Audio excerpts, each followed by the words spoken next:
깨우는 맑은 종소리가 매일 새벽마다 울려 퍼지는 곳.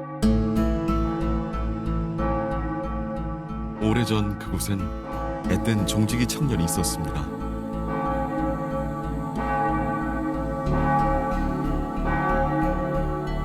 가난하니도 병들어 아프니도 하물며 길가의 풀 한 포기까지도 그 종소리를 들을 수 있었죠.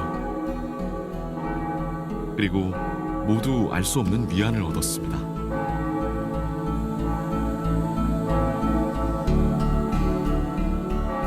가장 낮은 곳에서 울리는 가장 귀한 소리.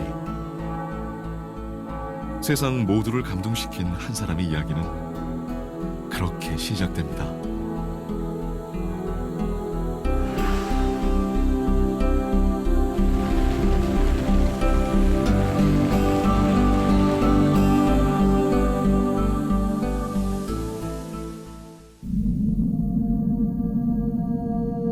충청남도 천안 국립 망향의 동산. 이곳엔 죽는 순간까지 조국을 그리워했을 슬픈 넋들이 잠들어 있습니다. 2차 세계대전을 일으킨 일본은 조선인을 해외로 강제징용했습니다. 사이판 푸니안 섬에 버려져 있던 무명의 유해 5천여 군은 전쟁이 끝나고 한참이 흐른 1977년에야 한국으로 돌아올 수 있었습니다. 당시 유골 봉환에 앞장섰던 주인공은 바로 성산 이영식 선생이었습니다. 일제 때 그 일본 사람에 의해서 징병으로 한 5천여 명 죽었는데 그 유골이 여기 있다 이런 얘기입니다.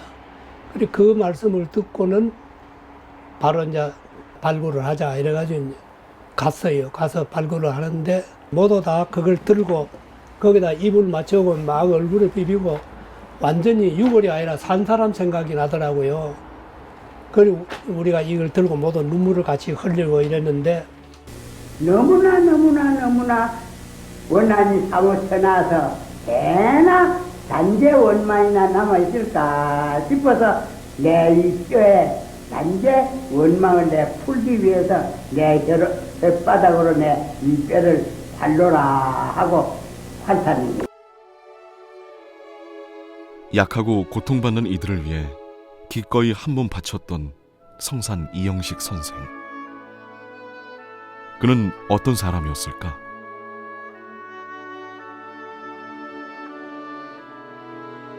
가난한 집안에서 태어나 일찍 아버지를 여윈 이영식은 박물 장사로 생계를 꾸리던 어머니 김덕희 여사 슬하에서 어려운 유년 시절을 보냈습니다. 오로지 자식들을 위해 가녀린 두 어깨에 커다란 짐을 지고 살아야 했던 어머니의 헌신. 낡고 해진 어머니의 보자기엔 그 눈물겨운 사랑과 희생이 고스란히 담겨 있습니다.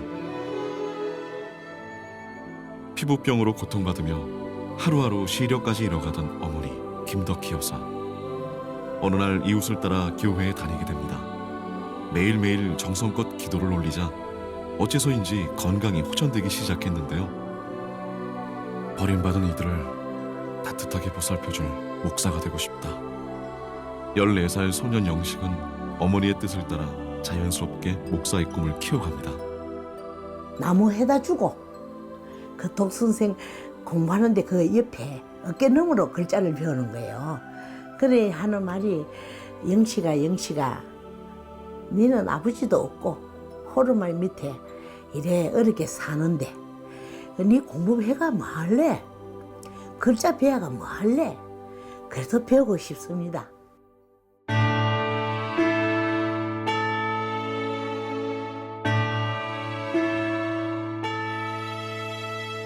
지독한 가난은 배움의 열망을 가로막지 못했습니다. 부에리 선교사의 도움으로 19 늦은 나이에 개성학교에 입학하게 된 겁니다. 학비를 구할 수만 있다면 닥치는 대로 굳은 일을 해냈습니다. 세상을 울리는 교회 종지기가 된 것도 그 무렵이었죠.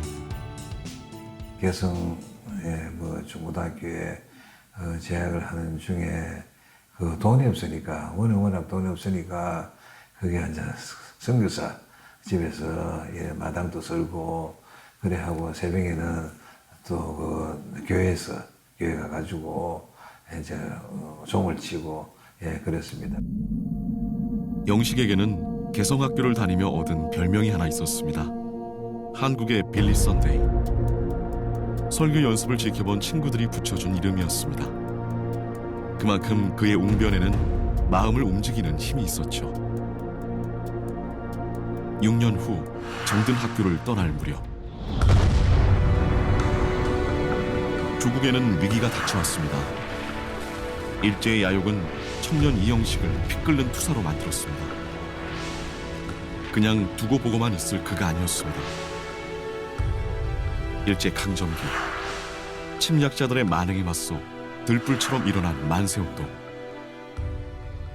그 계속해서 며칠 두고서 곳곳에서 만세운동이 일어났어요. 대구 안에서만도 어떤 때는 남문시장 쪽에서 3.1운동, 그 독립만세운동을 이제 전파하는 데 아마 상당히 노력을 하신 분이에요. 독립선언문을 가슴에 품고 만세운동을 주도했던 열혈 청년 이영식은 일본인의 총칼을 피해 독립운동을 이어갑니다.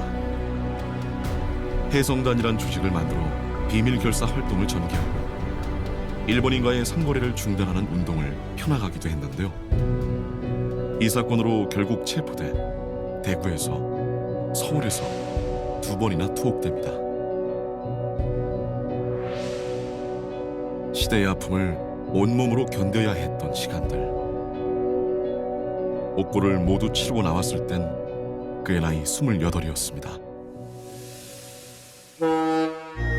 일본으로 건너가 고베 신학교를 졸업하고 꿈에 그리던 목사가 된 선생은 여러 교회를 거치며 많은 일들을 했습니다. 그러던 어느 날 훌쩍 떠나 향한 곳이 대구 애락원, 한센병 환자들이 모여 살던 곳이었습니다. 라한자촌이 있었거든. 근데 거기에 제일 먼저 들어가셔가지고 라한자들을 설득하시기 위해서 신도로 만드는 분입니다. 그래서 그분들하고 같이 이렇게 생활을 하고 막 같이 먹고 이랬는데 그 사람을 구별하지 않는 그런 정말 그 만민평등주의를 그대로 실천한 분이다. 저는 그래 생각을 하고. 아프고 소외받는 이들을 진정으로 이해하고 그들의 편에 서서 고통을 어루만지는 세상 가장 낮은 곳에서의 삶. 묵묵히 더 낮은 곳으로 향하는 선생의 걸음은 조국의 광복 후에도 계속됩니다. 앞 못 보고 말 못하는 아이들에게 배움의 기회를 주기 위해 대구 맹아학교를 세운 겁니다. 남이 아니하는, 남이 걷어보도 안 하는 봉사버리 사업, 정신박약자 사업, 특수교육. 하지만 수많은 난관들이 앞을 가로막았습니다. 열악한 형편과 주위의 따가운 시선에 아이들과 이곳저곳을 전전하기도 했습니다. 그래도 가르치고 배우길 끝내 포기할 수 없었던 나날들. 마침내 안정된 보금자리를 얻고 처음 12명에 불과했던 학생이 100명을 넘어섰을 때 또 하나의 고민이 시작됐습니다. 당시 그 선생님이라고 계셨지만도 옳은 교육을, 특수교육을 받지 않는 그런 선생님들이었습니다.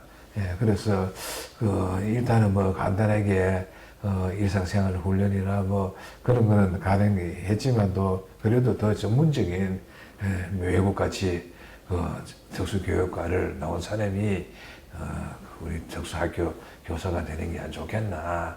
그래서 한국의 특수교육을 이끌 교육자를 양성하는 문제였습니다. 고민 끝에 선생은 1956년 한국이공학원을 설립하기 이르렀고 이듬해에는 특수교육과 사회복지 지도자 양성을 위한 한국사회사업학교가 곧이어 한국사회사업대학이 이룩됐습니다. 장애 학생의 고등교육을 위한 정규 대학을 세우겠다는 꿈도 마침내 이루어졌습니다. 모두가 불가능하다고 말했던 일, 간절한 염원이 이뤄낸 기적 같은 순간이었습니다. 내가 이제 한마디로 대구 명화학원 대구 대학의 역사는 실현과 극복의 역사예요. 예, 그저 편하게 여유가 있어 그런 게 아니고 솔나무가 바위에 뿌리 내리고 결코 살아나는 그런 기백 가지고 온 겁니다. 그 이영식 목사님의 그 신조가 사랑과 빛과 자유입니다. 이 사랑과 빛과 자유를 그 말만이 아니라 그대로 실천을 한 분이다. 약한 이들을 위해 평생을 바쳤던 이영식 선생은 지금 우리 곁을 떠났습니다. 하지만 세상에 울려 퍼졌던 선생의 큰 뜻만은 아직도 우리 곁에 남아 있습니다.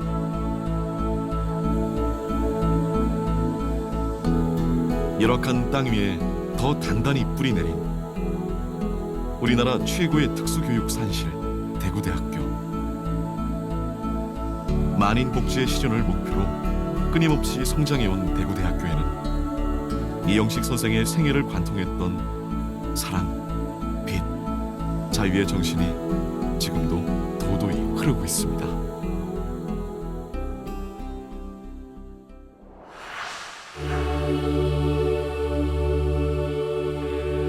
얘는 자식이 많습니다. 부대 공부 잘하고 어머니 잘 섬기고 내가 못다 하고 가는 납병자 사업, 봉사 벙어리, 소아마비, 정신방역자 사업을 배달해서 이 세상에 사랑과 빛과 자유의 꽃을 피워달라고.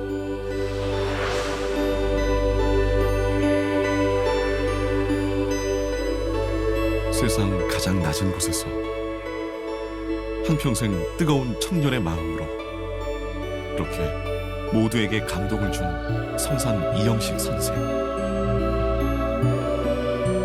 우리 마음속에 죽지 않는 사람으로 그는 오늘